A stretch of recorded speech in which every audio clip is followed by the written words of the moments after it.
સુરતથી મળી રહ્યા છે સગીરાને વેચવાનો અને દુષ્કર્મનો આ કેસ કે જેમાં હવે 20 વર્ષની સજા ફટકારવામાં આવી છે। આરોપી મહિલા અને યુવકને 20 વર્ષની સજા ફટકારવામાં આવી। આરોપીનું કૃત્ય સંસ્કૃતિ અને સમાજ વિરોધી તેવું કોર્ટનું તારણ સામે આવ્યું। પીડિત સગીરાને 5 લાખનું વળતર આપવા કોર્ટનો હુકમ। આરોપી મહિલાએ કીમમાં રહેતી સગીરાને 2 લાખમાં વેચી હતી। રાજસ્થાનના 20 વર્ષીય યુવક સાથે બળજબરીએ લગ્ન કરાવ્યા હતા। સગીરા સાથે 1.5 વર્ષ સુધી દુષ્કર્મ આચરવામાં આવ્યું હતું। સુરત એલસીબીએ સમગ્ર રેકેટ ઝડપીને સગીરાને છોડાવી હતી।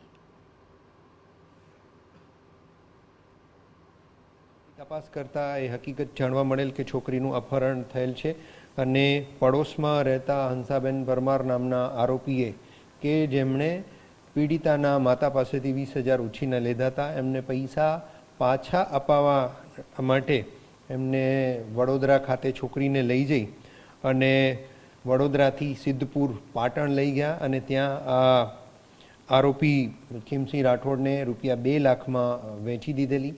आरोपी ए छोकरी ने बीकानेर पोताना वतन लई जई त्या एमनी साथे हारतोड़ा करी अने एमनी साथे जे शारीरिक संबंध बळजबरीपूर्वक बांधेला